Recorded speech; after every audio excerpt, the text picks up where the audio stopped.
Crês, mas tens muitas dúvidas? Há questões para ti que são um mistério ou que não fazem sentido todo? Este programa é para ti. Ao longo de 14 programas, tratamos de 7 temas que jovens como tu e eu queremos ver mais esclarecidos.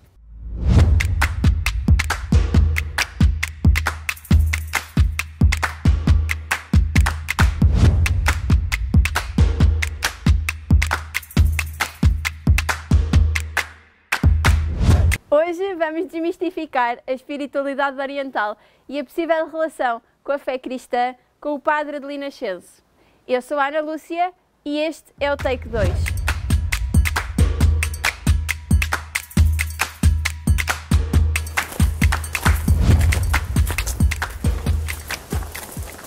Se calhar podemos nos sentar agora aqui à sombra. Muito bem.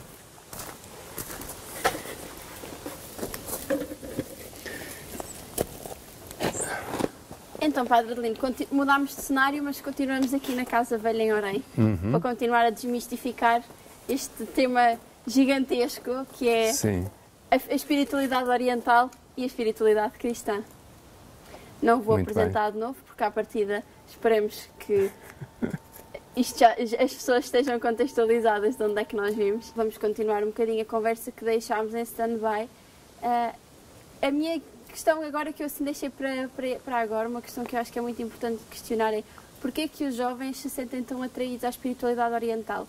Nós roçámos um bocadinho de leve no outro episódio sobre roçámos um bocadinho nesta pergunta, mas acho que podemos conversar um bocadinho mais sobre ela e é importante. Talvez porque os jovens têm por natureza, como já tinha dito no nosso encontro anterior, os jovens têm uma grande sede de interioridade. E nós, na Igreja, muitas vezes não temos a capacidade de lhes oferecer a resposta a essa sede que eles têm, a essa busca que eles têm. E, por outro lado, portanto, eles naturalmente sentem-se inclinados para essa espiritualidade oriental que chega, como eu dizia, muitas vezes de uma forma bastante difusa, surge aqui na Europa oriunda de muitas correntes diferentes e que normalmente está misturada com uma certa mística, um certo mistério. E os jovens, então, sentem-se atraídos porque gostariam de entrar nesse mistério, de escavar aí nesse mistério. Agora, eu penso que, em primeiro lugar, porque o jovem, por natureza, é sedento. Deve ser rebelde e deve ser sedento. Deve procurar aquilo que faz sentido na sua própria vida. Normalmente procura interioridade. E depois é o fascínio do Oriente. O fascínio do Oriente tem também a ver com o desconhecido. Portanto, o Oriente é sempre algo que está muito distante, é desconhecido. E então é uma forma de tentar entrar um pouco nesse mistério. Ou seja, é um bocadinho, quase que uma tentativa de teletransporte, por assim dizer, já que não é possível. Pois, já que não é possível viajar até lá, então aproveitar a espiritualidade oriental que chegou cá. Exatamente. Mas eu refiro isto novamente porque penso que pode provocar alguma perplexidade, porque há muitas formas de espiritualidade oriental e nem todas são muito válidas. Portanto, quando a pessoa se dedica a uma forma de espiritualidade oriental, deve ser prudente. Deve ser prudente, porque naturalmente em todas as espiritualidades, todas as formas de oferta de salvação ou oferta de um caminho alternativo, naturalmente todas essas formas têm no seu interior algumas que não são as mais lícitas. Portanto, é necessário prudência. Poderá, de repente, assim, nomear algumas vertentes, algumas formas de espiritualidade? Falarmos um bocadinho mais sobre as diferentes vertentes. Não falámos, por exemplo, no Reiki, que também é muito também, pelo menos eu ouço falar muito no Reiki, e acho que é um bocadinho importante só fazer, pronto, um bocadinho de contextualização das diferentes formas de espiritualidade, caso tenham ficado dúvidas. Sim. Eu penso que há muitas formas de espiritualidade, principalmente atuais, o Reiki, naturalmente o Yoga, mas o Yoga já é bastante, mesmo no Ocidente, já está bastante difundido, já é bastante antigo, digamos assim. Eu não desvalorizo essas correntes de espiritualidade. Acho que são válidas, desde que a pessoa seja prudente e saiba minimamente ao que vai. Agora, eu acredito mais fortemente naquelas espiritualidades que derivam diretamente de grandes correntes religiosas, como são, por exemplo, o budismo ou o budismo zen. Portanto, já falei no primeiro episódio, falei do Enomi Lasal, que fundou esses centros de budismo ou centros de zen, e o zazen é o praticar o zen sentado, portanto, o de zen para cristãos, e eu acredito mais nessas correntes que derivam diretamente das grandes religiões. Depois, há, por exemplo, no Japão, o Japão é principalmente o budismo zen, que deriva do budismo Chan da China, portanto, que veio da China para o Japão. Okay. Mas eu acredito mais nessas espiritualidades que têm esse background bastante... À partida tem uma base maior, não é? Com a ideia de uma casa, as fundações são mais profundas. Exatamente. E consegue segurar melhor a estrutura. Exatamente. Toda a espiritualidade que se desenvolve a partir daí. Exato. Por isso é que nós valorizamos muito mais uma casa velha do que uma casa nova. Porque uma casa velha tem outros alicerces, tem outra constituição, tem outra estrutura. E por isso, por exemplo, no Japão, eu dizia, há o budismo zen, há também o shintoísmo, mas o shintoísmo praticamente não sai do Japão. Portanto, é uma religião autóctone e existe só no Japão. Mas é muito interessante, porque aí no shintoísmo nós podemos sentir-nos em comunhão com aquela espiritualidade shintoísta que é principalmente a veneração da natureza. Entra-se num santuário shintoísta, onde normalmente não há imagens, mas há a natureza, porque os santuários são dentro da natureza. Portanto, aí nós sentimos-nos em união com a natureza, com todos os seres vivos e com a natureza. Isto está muito em sintonia com a encíclica do Papa Francisco, Laudato Si. Portanto, a casa comum. O entrar precisamente em comunhão com esse universo que nós encontramos aí, precisamente no meio da floresta ou no meio da natureza. Daí também ser tão importante o diálogo interreligioso, que dá para relacionar estes pormenores de vivências diferentes que se cruzam depois de religiões diferentes, que se cruzam, têm pontos comuns muito fortes, desde cuidar da casa comum, aproveito e faço-lhe uma questão que eu também sinto um bocadinho. Eu, por exemplo, nos meios em que me movo, sinto muito que a peregrinação a ida ao Santuário de Fátima é assim uma coisa muito grande e toma proporções muito grandes de fé, mesmo para pessoas que eu diria que têm uma caminhada pequenina. E é comum noutras religiões, especialmente na espiritualidade oriental, termos este hábito da peregrinação e de ir a locais significativos, ou é só mais inerente à fé cristã? Não, eu penso que o conceito de peregrinação é comum a qualquer religião. Eu gostaria de ilustrar com 2 episódios. Um ocidental e um oriental. Ótimo, parece mesmo muito bom. Uma vez, eu costumava fazer, quando vivia numa aldeia a 20 e tal quilómetros de Fátima, costumava fazer esse percurso a pé até Fátima, sozinho, para refletir. E um dia encontrei no caminho, portanto, passei por duas jovens e interpelei-as, porque iam descalças. Iam a caminho de Fátima descalças. E eu perguntei de onde é que vinham. Naturalmente iam para Fátima, por isso não perguntei para onde é que iam, mas porquê é que vinham descalças? E uma respondeu-me, em nome das duas, disse, olha, a minha amiga fez uma promessa e agora está a cumprir a promessa, vir a Fátima descalça. E eu quis acompanhá-la e, por solidariedade, decidi acompanhá-la também descalça. Isto é um poema. Isto é um poema belíssimo. Portanto, aí está a dimensão da peregrinação e da solidariedade. A dimensão que leva à solidariedade. Outro episódio com o qual eu gostaria de ilustrar esta dimensão, esta importantíssima dimensão da peregrinação na nossa vida. Toda a nossa vida é uma peregrinação. Exatamente, é verdade. Mas foi precisamente no Japão, há um circuito de 1.240 quilómetros à volta de uma ilha, que é um circuito budista, onde se visitam 88 templos budistas. Eu comecei esse percurso, cheguei ao templo número 23 e a primeira vez 3 dias e a segunda vez outros 3 dias, caminhando de templo em templo.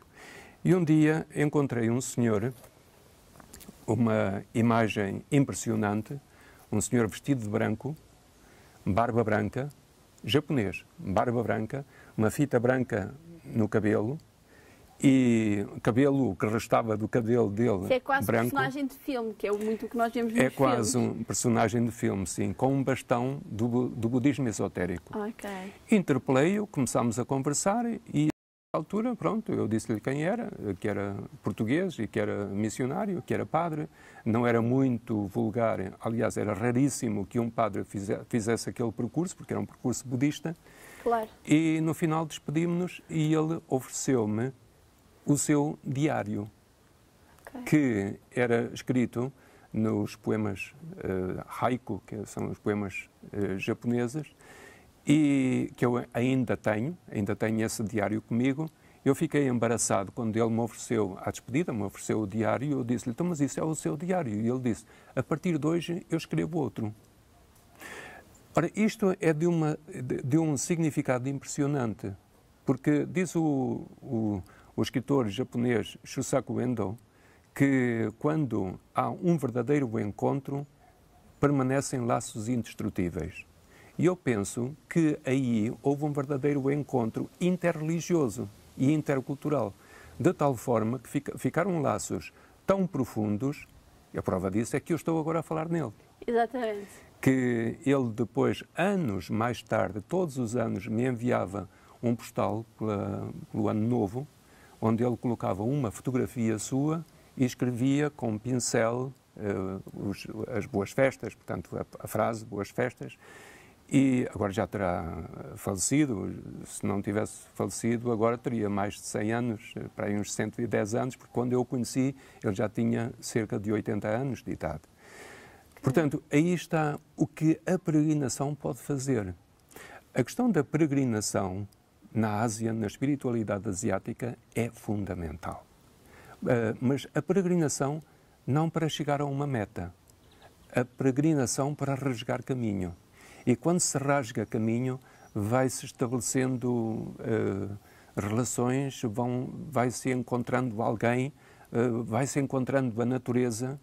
Uma outra imagem que me ficou gravada foi quando eu ia a caminhar sozinho, também nesse percurso, ia a caminhar sozinho pela estrada e estava um cemitério, os cemitérios lá, os cemitérios budistas são ao ar livre, estava um cemitério, e digo ao ar livre, sem cerca, sim, à volta, estava um cemitério, estava um senhor idoso junto a uma campa a rezar.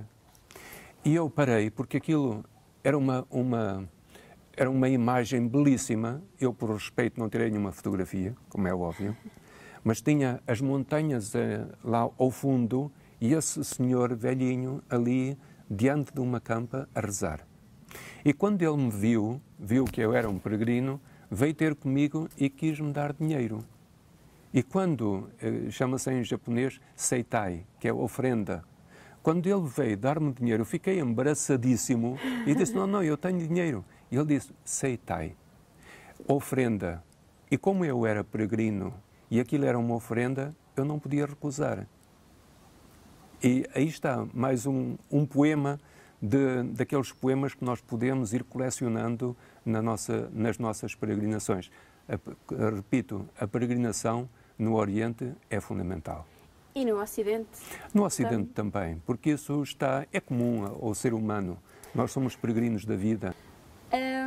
Há algum conselho, alguma coisa que acho que se calhar devamos ficar a pensar para que o nosso agir seja um bocadinho mais como, neste caso, como os japoneses, com um respeito enorme e com um cuidado muito grande? Temos que estar mais atentos. Temos que, portanto, eu compreendo que em muitas situações tornou-se quase uma moda peregrinar a Fátima ou outro lugar. E quando se torna uma moda, claro que não se saboreia o que significa a peregrinação em si. E se não se tornar uma moda, se a pessoa fizer isso com espírito de peregrino, então vai estar atenta ao que se passa. E há pequeninos gestos, nós temos que valorizar as coisas pequenas, porque nas coisas pequenas é que está a grande poesia. Exatamente. E nós, portanto, nós termos os olhos da alma bem abertos, ao fazermos a peregrinação, nós vamos nos deparando com situações que são autênticos monumentos de poesia. E aí está precisamente o valor da peregrinação. Agora, se nós vamos fazer uma peregrinação porque se tornou moda e vamos, por exemplo, uma coisa que é fundamental quando se faz uma peregrinação, mesmo que a pessoa vá acompanhada, é ter momentos de silêncio, Sim. ter momentos de introspeção. É curioso que neste percurso budista de que eu falei no Japão, há um termo que que traduzido diz os dois juntos, que significa que o peregrino deve ir sozinho com o seu bastão, porque indo sozinho com o seu bastão, vai juntamente com o Kobodaishi, que foi precisamente o grande, digamos, o grande personagem que fundou aquele género de budismo esotérico. Portanto, é um budismo que tem origem no Tibete. Okay. No princípio do século IX, ele fundou esse budismo e o termo em japonês Dogyo Ninin significa juntos os dois. O peregrino deve ir sozinho porque, indo sozinho com o seu bastão, acompanhou precisamente o fundador desse budismo esotérico. E para nós cristãos, fazer os momentos de silêncio que falava, eu diria que se calhar também é importante para trabalharmos a dimensão contemplativa. Sem dúvida. Que falámos muito no outro episódio, porque eu acho que pelo menos para os jovens, acho que é mesmo muito importante perceberem que o cristianismo tem esta dimensão contemplativa também. Sim, sim. E que a oração e, por exemplo, a realização de um retiro, ajuda à retirada, ajuda à vivência mais completa da fé, porque a moral está presente e é importante que esteja, porque um cristão não se faz cristão sem os sacramentos, sem frequentar com regularidade a Eucaristia, mas também um cristão não é cristão se não tiver esta parte contemplativa, diria eu. Sim, sim. Essa dimensão, São Bento, na sua regra, aconselhava a que colocássemos o coração na escuta. E isso é fundamental. E para nós colocarmos o nosso coração na escuta, é necessário fazermos silêncio. Esse silêncio que nos leva precisamente à contemplação. Até aproveito, conto-lhe um episódio também que eu tive. Eu sou estudante de enfermagem, que eu não disse, portanto as pessoas também não sabem, mas tive uma situação em que num determinado procedimento que se realizava, aconselhava-se as pessoas a relaxarem, a terem momentos de calma, porque sabemos que a nível de stress orgânico tem influência quando uma pessoa não está calma, e o enfermeiro que fazia estes ensinos costumava referir sempre que a oração, para quem é cristão e para quem tem essa, mesmo não tendo esse hábito, que a oração era uma forma de encontrar o descanso, a calma, a paz interior, e acho que é muito importante também falar-se disso, porque a oração permite-nos não só uma busca de nós próprios, e eu comecei o outro episódio a perguntar-lhe quem é que era o Padre Adelino Ascenso, e nós respondermos quem é que nós somos é sempre muito difícil, mas a oração permite-nos isto, permite-nos também descobrirmos quem é que nós somos, como é que nós queremos viver com Deus e de que forma é que o fazemos. Sim, sim. Eu penso que a oração é um dos esteios. É um dos esteios de qualquer vida espiritual e de qualquer religião, incluindo naturalmente o cristianismo. E eu penso que nós devemos dar mais importância, talvez, à oração contemplativa do que a oração com palavras também é importante, mas a oração contemplativa é fundamental, porque a oração, nós devemos debruçar-nos de tal forma na oração contemplativa que cheguemos a um ponto em que seja Deus que nos reza a nós. Portanto, aí há uma simbiose total, porque nós dizemos que a oração é a relação. A oração é a relação com Deus, com a entidade suprema, no nosso caso, com Deus. Mas se esta relação deve ser de tal forma que seja o próprio Deus a rezar-nos. Dizem os orientais que quando o professor diz ou o mestre diz ao seu discípulo, principalmente os mestres de pintura, diz aos seus discípulos que primeiro devem identificar-se de tal modo com os bambus que vão pintar, que a certa altura sejam os bambus a pintarem-se a eles próprios. Se chegar a esse ponto na oração, há aqui uma simbiose total. É por isso que eu digo, então, será Deus a rezar-nos a nós. Portanto, nós estaremos dentro desse englobante que é o próprio Deus. Por isso, a oração é fundamental. Acho que muito facilmente nos esquecemos desta parte. Focamos-nos só na parte de ir todos os domingos ou todos os dias à missa, de ajudar o próximo, e esquecemos-nos que há uma parte contemplativa muito importante no cristianismo. Sim.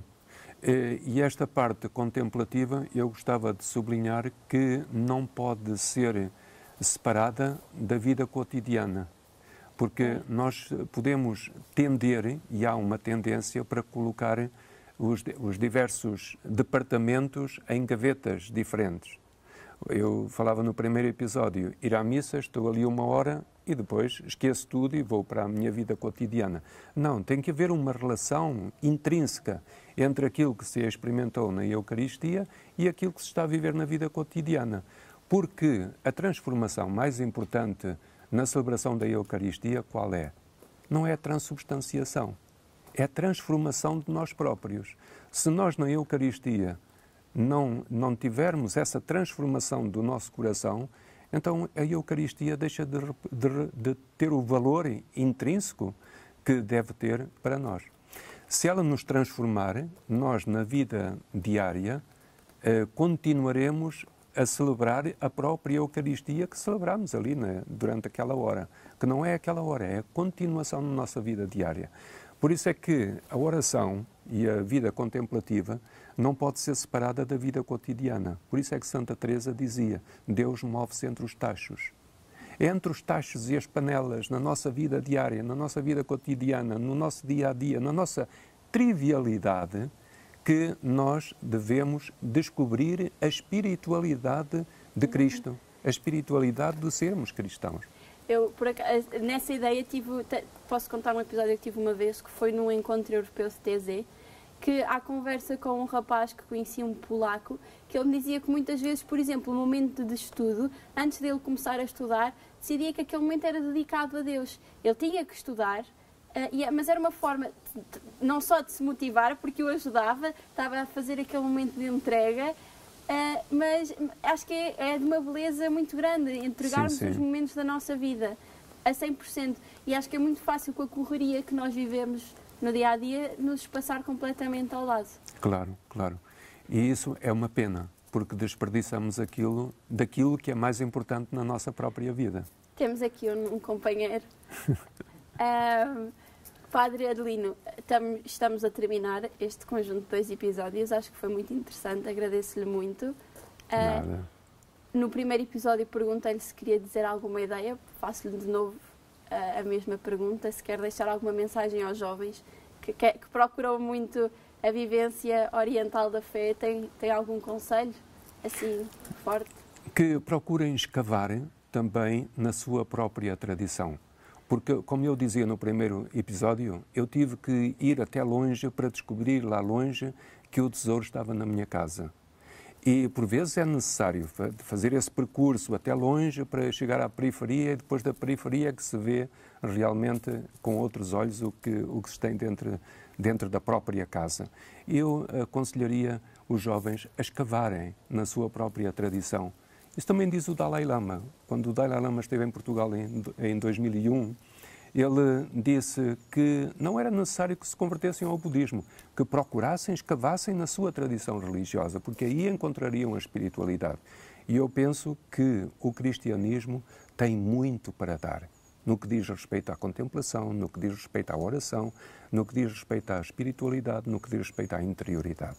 Portanto, eu diria aos jovens que se concentrem, que escavem, que exijam, não se contentem com pouco, que sejam rebeldes e que sejam sonhadores.